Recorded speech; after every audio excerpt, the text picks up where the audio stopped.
I was supposed to surprise her. That was the plan. Show up early, take her breath away, finally reveal the truth about who'd been backing her company this whole time. I even brought a folder with my speech printed out. 3 crisp pages, double-spaced. With the closing line highlighted, "You believed in the dream, and I believed in you." Corny as hell, but I meant it. Her office was down the hall from the main event space. I took the back elevator to avoid being seen. The launch wasn't for another 45 minutes, just enough time for a quiet moment between us before the big reveal.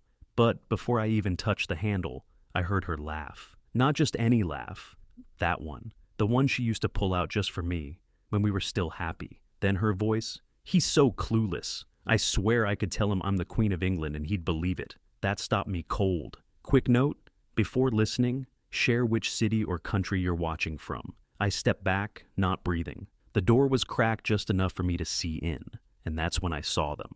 Her and that guy, Miles, were sitting far too close on the couch, clearly in the middle of something personal and private that had no place between colleagues. Their body language made it obvious this wasn't a first-time moment. For a second, I thought maybe this was a nightmare. Maybe I'd wake up in bed with her next to me, like none of this was real. But it was real. This wasn't some last-minute mistake. This was routine. She pulled away from him just long enough to say, "Anyway, after tonight, once I'm officially COO, we can finally stop pretending." I blinked. Coup? She told me the role was going to a woman named Dana, some Stanford MBA who was flying in for the event. Said she wasn't ready to take on that much responsibility yet. Miles grinned. "And your husband's still completely in the dark?" She smirked, leaning back like she owned the world. "He's sweet, but he doesn't have a clue." I backed away, slowly. Like if I moved too fast, the whole hallway would collapse under me.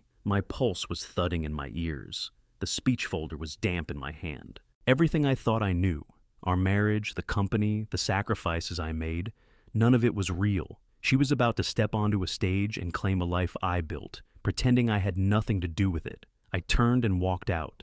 No plan, no words, just one thought beating in my head. She played me. I didn't go home after I left that hallway. I drove around aimlessly for hours, phone off, just burning gas and trying not to think too hard. But thinking was all I could do. Sleep didn't happen that night, or the night after. I was still replaying her voice in my head when the call came in. 3 days later, I got a message from my dad's lawyer. Said it was urgent. Last chance to sign the documents or everything defaulted to a state-managed trust. I'd forgotten the deadline completely. The old man set it up years before he died. Said if I ever wanted control, I had to show up and sign. No exceptions. I didn't even shower. Just threw on a jacket, grabbed my keys, and drove straight to his firm downtown. 30-second elevator ride, thick carpet, views that made your problems look small. I walked into the conference room, still wearing the same clothes from the day before. His attorney, this guy named Brenner, slid a folder across the table. "Sign everything in blue ink. Initial where marked. Once done, you're officially in control of all 10 holdings." 10. That hit harder than I expected. I kept my head down and worked through the paperwork. Every page I signed made my stomach twist a little tighter, because I finally understood what I'd done. What I'd let her build with money she never earned. See, when she pitched the startup idea a year ago, she was fresh off getting laid off. Said nobody was giving her a shot, and she just needed a little runway to prove herself. I believed her. I didn't want the spotlight, so I kept my name out of it. Instead, I quietly moved money from the trust into holding companies, routed it through shell firms, and let the funding look like it came from angel investors. She never asked questions, just kept saying how lucky she was that her company kept getting mysterious support at the exact right moments. She wasn't lucky. She was backed by me. I signed the last page, closed the folder, and shook Brenner's hand. "Thanks," I said. "I'll take it from here." As I walked out, I hit the elevator button and leaned against the wall, exhausted. That's when the doors slid open, and there she was. Not my wife, her coworker, the same one from the couch. Miles stepped out of the elevator like he owned the building, holding a coffee and wearing a grin way too confident for my liking. "Small world," he said, glancing down at the folder in my hand. "Big day?" I didn't answer, just kept walking. He followed anyway. "You know," he continued, "your wife's really something. Ambitious, smart. Knows how to pick the right people to lean on. I stopped at the lobby exit and looked him dead in the eye. You want to say something? Say it. He smirked. Only that it's impressive how far she's come, especially with so little help on paper. That was it. The final nail? He knew, not just about me, about the money, the structure, the silence. They'd planned this together. Not just the affair, but the whole game. And I'd funded the entire con. I didn't say another word, just walked out of the building, folder in hand, feeling the kind of stupid that makes your chest tighten. In the car, I sat with the engine running and let it hit me in pieces. The launch, her laugh, the money that bailed her out when vendors were threatening to walk. Every time she miraculously found another investor. That was me, funneling cash to keep her afloat while she smiled in my face and kissed someone else behind my back. The affair wasn't the worst part. It was the layers, the lies wrapped inside compliments, the gaslighting, the way she made me feel lucky to be with her while she drained me dry. She didn't just cheat. She used me, like a tool, like a fool. And I handed her the blueprint. I looked at my reflection in the rearview mirror and knew something had to change. Fast. No more blind loyalty. No more trust without proof. I got home that afternoon, planning to pack a bag and crash at my friend Logan's place for the weekend. I needed space. But before I could even grab a suitcase, someone knocked at the door. It was her mother, dressed like she was headed to some country club gala, pearls, heels, the whole deal, standing there like she paid the mortgage. I didn't even have a second to think. She swept past me without a greeting and started scanning the condo like she was doing an appraisal. Smaller than I expected, she said, lifting a picture frame off the wall. She always said you like to keep things simple. I shut the door behind her and stayed quiet. I already knew where this was going. She wandered through the living room, eyes moving like lasers. She deserves more, you know. Someone with ambition. Someone who understands growth. I poured myself a glass of water, just so I'd have something to hold. I assume you'll be attending the summit next month, she asked, turning around like she was expecting me to jump at the chance. I haven't decided, I said, flat. She smiled like I was a toddler refusing vegetables. Well, she'll shine, either way. She's the kind of woman who could elevate our family. You're lucky to have her.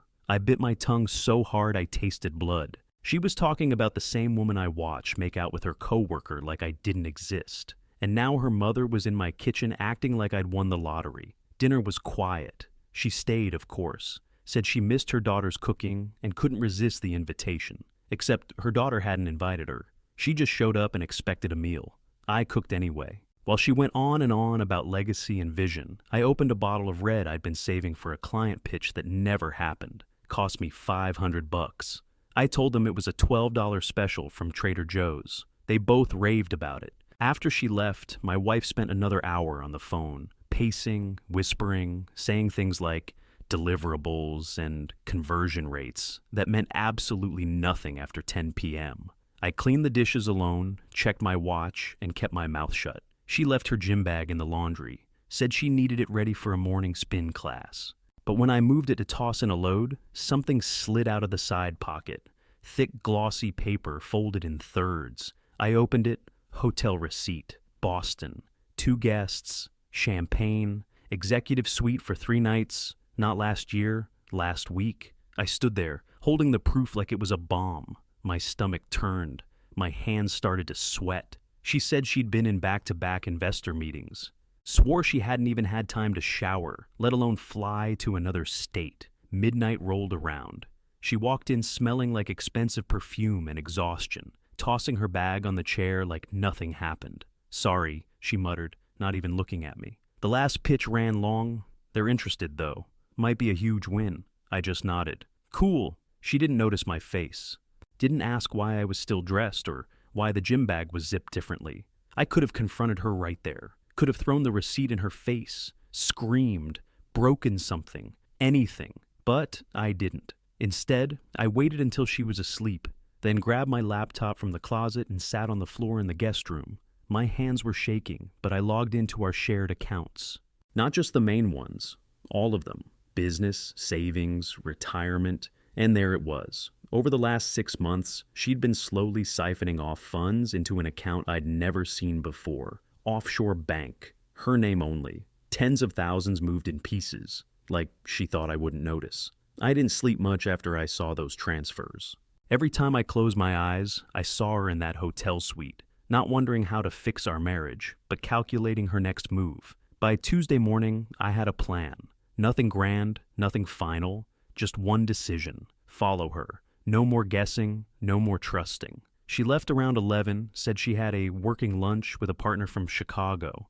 Didn't even try to sell it this time. Just kissed me on the cheek and said, "Don't wait up." I was out the door 30 seconds after she pulled out of the garage. She didn't go to any damn office. She drove straight to a spot I'd tried getting us into for our anniversary last year. Finch and Marble, downtown Boston. Months out for reservations. Celebrity chef. Crystal glass prices. She walked in like it was her Tuesday cafeteria. I parked across the street and waited. 10 minutes later, Miles showed up. Her co-worker. Same smug face. Same slicked back hair. Same, I know your wife better than you do, energy. They were seated by the window, front row from my personal hell. I sat low in my car, watching it unfold. They didn't even pretend to be professional. No laptops, no folders, just champagne flutes already half empty before the waiter dropped the menus. She laughed at everything he said. He touched her arm like it belonged to him. She leaned in too close, tilted her head the exact way she used to do with me when she wanted something. And here's what really hit me. They weren't awkward, no fumbling, no hesitation. They had inside jokes, familiar rhythms, tells. This wasn't new, this was practiced. When dessert arrived, they shared a plate, laughing and leaning close, in a way that looked far more like a date than a professional lunch. I clenched the steering wheel until my knuckles went white. They left holding hands like they didn't have a single secret in the world. I followed from 2 cars back. They didn't head to a hotel. They went to Cartier. I parked across the street again and watched her walk in beside him, her hand on his chest like she already owned him. 20 minutes later, she was laughing with the jeweler, her finger extended, trying on a pear-shaped ring the size of my thumbnail. She wasn't planning an exit. She was planning a whole new life. I didn't follow them after that. I didn't need to. I drove straight to Logan's place. He opened the door before I knocked. "You look like hell," he said. I walked past him and headed for the kitchen. "Whiskey, now." He poured 2 fingers into a glass and slid it across the counter. "So, you finally caught her?" I stared at him. "You knew?" He didn't flinch. "I didn't have proof, but I've had a bad feeling for a while. She's cold, man. Real cold." I downed the drink and set the glass down harder than I meant to. "She's not just cheating. She's gutting our accounts, lying to my face, pretending to be someone she's not." Logan crossed his arms. "You want revenge or justice?" "Both," I said. "But I need proof. Real proof. The kind that doesn't get laughed out of court." He nodded. "Then we go slow. Careful. Cameras, mics, documentation." "You don't confront her?" "Not yet." I stared out his window, mind racing. "She's planning a new life," I said. "I'm gonna make sure it doesn't come with my money, my company, or my name on it." Logan poured another round. "Then we start tonight." We didn't wait tonight, like Logan said. We spent the next 2 days wiring everything together. Audio clips, screenshots, transfers, shell company documents, ownership certificates, enough proof to sink her entire fairy tale empire in under a minute. I barely slept. Didn't eat much either. All I could think about was launch night and how she'd built the whole thing on my money, my silence, and her lies. By the time Friday rolled around, I was calm. Too calm. That kind of quiet where everything inside you has already snapped, and now you're just walking the pieces where they need to go. I put on the charcoal suit she liked and the green tie she bought, so we'd match for photos. I knotted it clean, looked in the mirror, and didn't see a husband. I saw an executioner. The venue was lit up like a movie premiere. Step and repeat banners, reporters, champagne stations, glittery branding everywhere. Her company name plastered 6 feet tall across LED screens. Cameras flashing. Everyone cheering the woman who didn't even own her own success without stealing it from me. I walked through the executive floor first, making sure the feed setup was ready. The AV tech, a kid who looked barely 20, nodded as I checked the laptop. "All slides queued, sir," he said. "It'll switch automatically when the mic goes live." "Good," I said. "No manual override." "Understood." As I stepped out of the AV room, I heard her voice drifting down the hall, sharp, confident, too loud. She was standing with two board members holding a flute of champagne, laughing. "And once everything finalizes, he'll be cut loose by Friday," she said, waving her hand like she was brushing me off a table. One of them chuckled. "Clean break? Clean enough," she said. "He won't know what hit him." I didn't stop walking, didn't give her the satisfaction of reacting. I just headed straight for the ballroom. My plan was already in motion. Inside, the place looked like a high-budget tech showcase. Circular tables, crisp white linens, gold accents, spotlights sweeping the crowd. Her team buzzed around like bees, all excited for the queen to take the stage. I took my seat near the front, exactly where she told me to sit, the same seat she probably planned to use as a prop. Loyal, clueless husband smiling up at her while she accepted applause built on my money. When the lights dimmed and her introduction video played, I felt my pulse steady. Not race, steady, controlled. She walked onto the stage in a green dress that matched my tie perfectly. Perfect optics.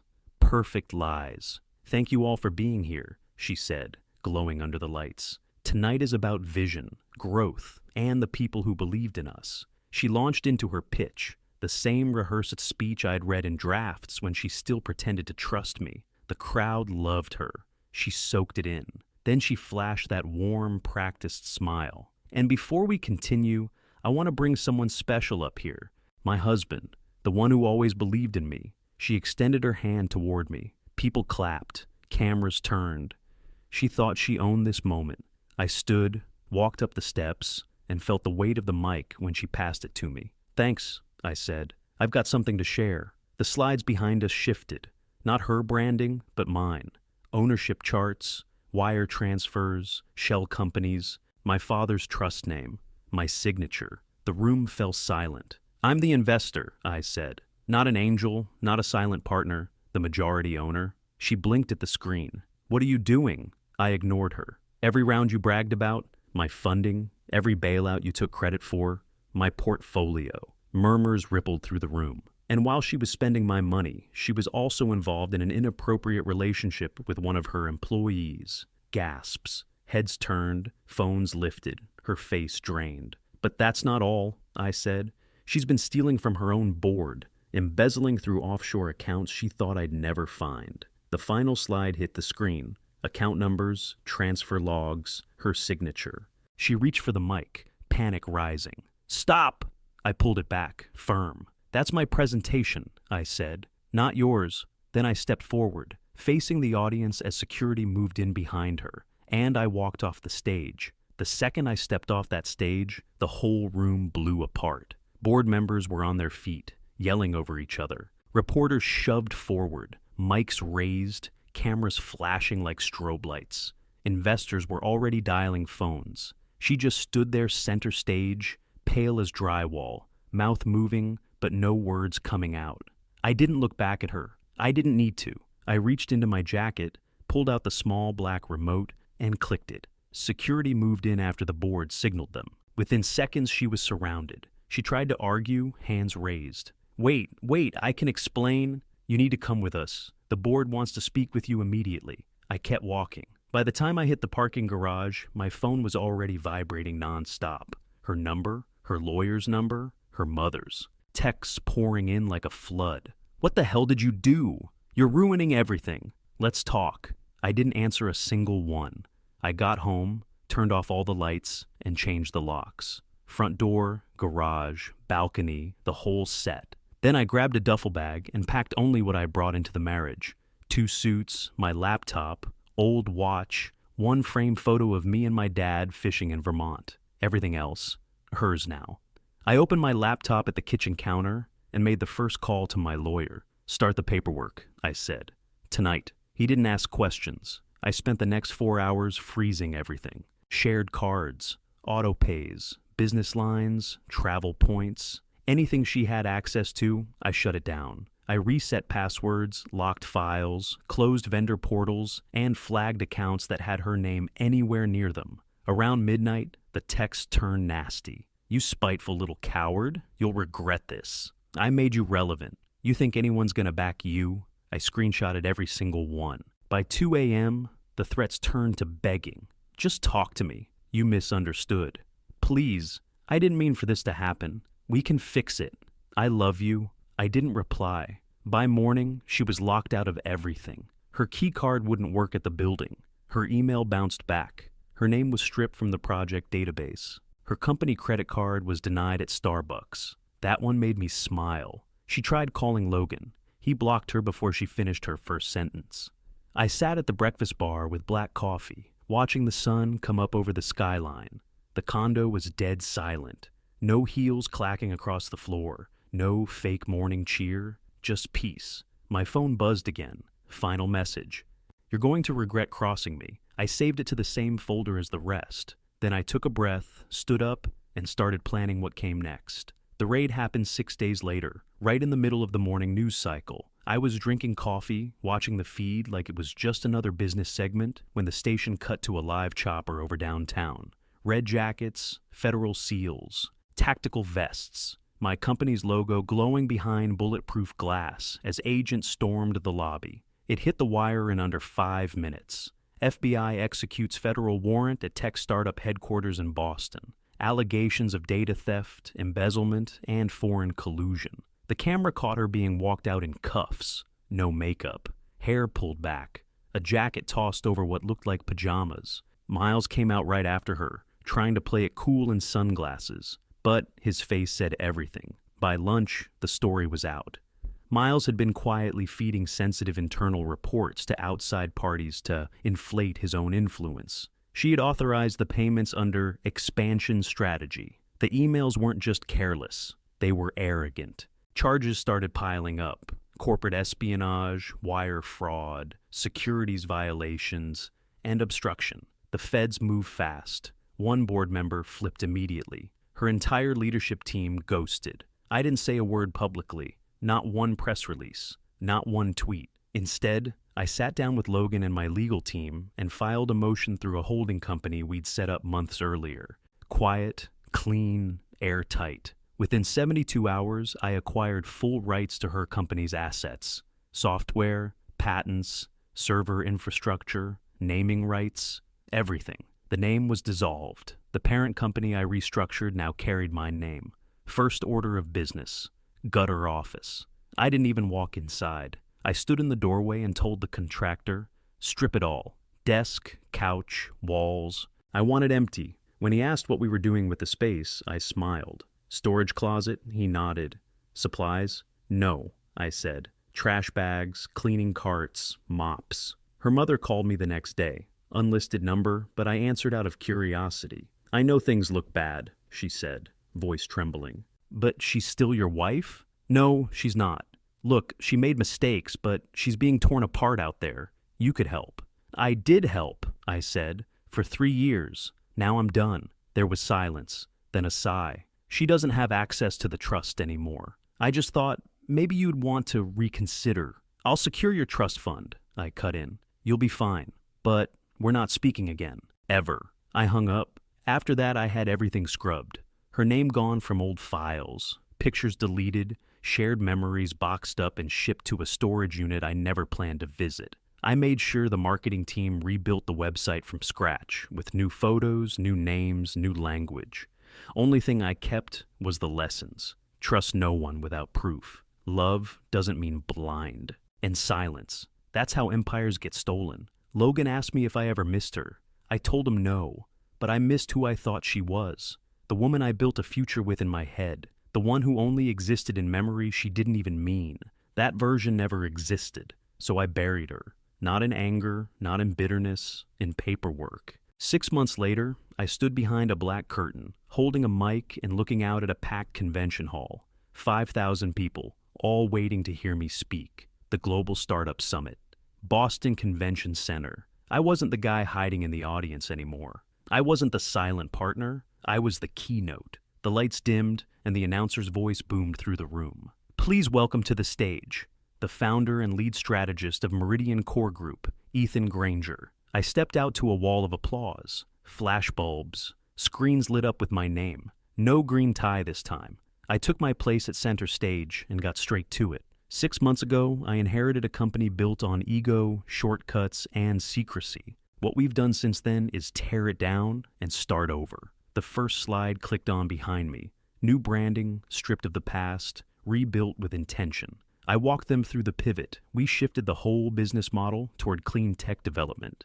No more fake data, no more offshore crap, no more inflated valuations. Yeah, I introduced the new ethical standards we rolled out, line by line. Real transparency, third-party audits, zero tolerance for internal abuse. And then I paused. We built this for engineers, for the ones who stayed behind when it all collapsed, the ones who believed in the work, even when the leadership failed them. I motioned to the front row, where the new team sat. Real faces, real people. They deserve more. So, starting this quarter, we're implementing a profit-sharing program. 10% of quarterly earnings will go directly to technical staff. No hoops, no gimmicks. The room exploded in applause. Then I nodded toward Logan. My COO, someone who stood by me through everything, will now oversee operations with full voting rights. He stood, and the crowd rose with him. Standing ovation. He didn't wave, just nodded once and sat back down. That's why I picked him. After the speech, I shook hands and took photos for nearly an hour. Executives, reporters, students, everybody wanted a minute. Toward the end, a quiet man in a wrinkled gray blazer stepped up and shook my hand with both of his. I just wanted to say thank you, he said. My wife's a chemist. Leah fired her last year, said she was too niche and unscalable. You brought her back. I remembered the name. Smart woman. Helped fix a broken lab model last month. She almost left the field, he said. You gave her a reason not to. That one hit me harder than I expected. I nodded and stepped aside, needing a minute. I found a quiet spot near the back of the hall, leaned against the wall, and watched the crowd moving like gears. Clean energy specialists, data security teams, young engineers and thrifted blazers who just wanted a shot. That was the real empire. Not the flash, not the branding, not the press coverage, the people, the loyalty, the long game. I built something that would outlive the lies. And I built it on purpose. The sun was beating down hard on the courthouse steps when I saw her again. She stood just past the security barrier, surrounded by reporters, but no one was looking at her now. No cameras flashing, no red carpet smile, just the flat stare of a woman who knew it was over. She was facing 3 to 5 years. Judge called her a textbook example of white-collar fraud. Miles had already flipped to save himself. She took the fall for both of them. As I walked out, she spotted me, stepped forward fast, like she was expecting some last-minute rescue. You ruined everything, she said. I stopped halfway down the stairs. No, you ruined it. I just showed them the footage. Her jaw clenched. You think this makes you some kind of hero? No, I said. I think it makes me the one who stopped pretending. She stepped closer, voice dropping like we were back in our kitchen, like any of this could still be fixed. You were never supposed to find out. That wasn't the plan. I laughed once, sharp. Yeah, that's the problem. You thought I'd never see it. You thought I'd keep playing dumb. I didn't mean for it to go this far. Of course you did, I shot back. You planned every piece of it. You used my money, my name, my silence. And you were about to walk away clean. She looked away, face flushed with frustration. I just wanted control. You always acted like the quiet one, but you were still holding the strings. I trusted you, I said. You saw that as weakness. That's why you lost. She took one last step, still trying to keep control of the narrative, even in chains. You think any of this makes you better than me? No, I said. It just means I'm not you. She didn't blink, didn't flinch, just stared at me with that same sharp, calculating look she used in every pitch room, every press release, every lie she ever told. Her voice dropped to a whisper, bitter and final. You'll never outrun me. I looked her dead in the eye. You don't get to rewrite this story. I do. And with that, I turned and walked away. I got home from the courthouse and went straight to the study. The lake house was quiet, just the way I liked it. Wood floors, clean lines, floor-to-ceiling windows overlooking the water. No noise, no drama, no fake smiles. On my desk sat the old envelope with my father's handwriting on it, the one Brenner gave me after I signed the trust documents. I opened it. Inside was a single sheet of paper, folded 3 times, and written in his usual clean print. Real strength is knowing when to speak and when to walk away. I hope you learn to do both. I read it twice. Outside, The contractors were finishing the new research wing. Steel frame, clean glass, his name etched across the top in solid black. The Charles Granger Biomedical Innovation Center. She'd tried to steal this project, pitch it as her own idea, tie it to her own brand. And now it was built without her, with every patent back under my control, every dollar accounted for. The only name on the permits was mine. I heard the door open and turned to see Logan walking in, 2 coffees in hand. He handed me one and sat in the leather chair across from me without saying a word. No speeches, no back patting, just 2 guys who went to war together and made it out clean. We raised our cups. He nodded, I nodded back. That was enough. The news was still playing in the background. Her mugshot flashed across the screen. The headline said, 5 years, no parole, minimum security prison in upstate New York. No crowd outside, no character witnesses, no sympathy campaign. Nobody was defending her anymore. I muted the TV, then I shut it off for good. The past didn't live here anymore. I walked outside with my dog, a rescue mutt named Bear. Big, dumb, loyal. More honest than half the people I'd known in the last 10 years. We walked the edge of the property. No phone, no watch, no expectations, no suit, no mask, just me. For the first time in years, I didn't feel like I was waiting for something to fall apart. I wasn't covering for anyone. I wasn't hiding anything. I wasn't the man who lost his wife. I was the man who found out what he was really made of, and I liked him just fine.